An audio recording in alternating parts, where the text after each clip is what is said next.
Aceh ini tipenya tuh bukan suka perang ya. Dia perang karena dia ingin mempertahankan sesuatu, baik misalnya wilayahnya kah gitu, Iya. kedaulatannya, itu Mhm. akhirnya dia ya harus berperang. Ya sama misalnya, masa kita diam aja ketika ada orang ngambil tanah kita kan gitu Betul kira. betul Jadi betul. sebetulnya dan karakter orang Aceh itu nggak suka perang, tapi dia memang fight untuk sesuatu yang diyakininya.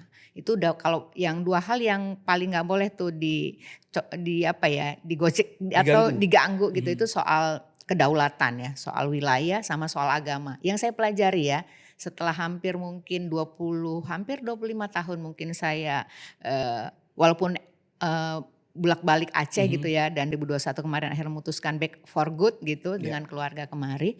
Itu saya lihat, nah tapi dari kalau kita lihat Aceh dari masa ke masa, Mhm. memang perangnya itu nggak habis-habis Rudy, Makanya Rudy ya. agak menggelitik nih begitu Kakak bilang orang Aceh nggak suka perang. Nggak suka perang, dia perang ya karena Mhm. memang dia ditantangin, ya lu jual gua beli dong. Jadi kalau kita lihat tuh dalam periode masa Iya, Aceh, heeh heeh. dari tahun 1500-an ya, itu kita perang sama Portugis ya, Betul. heeh, karena Portugis memang mau ngambil wilayah pelabuhan, Bandar Aceh Darussalam ya, Iya. Selat Malaka tuh kan dia kuasai. Nyai Nah, rempah mereka Kak ya?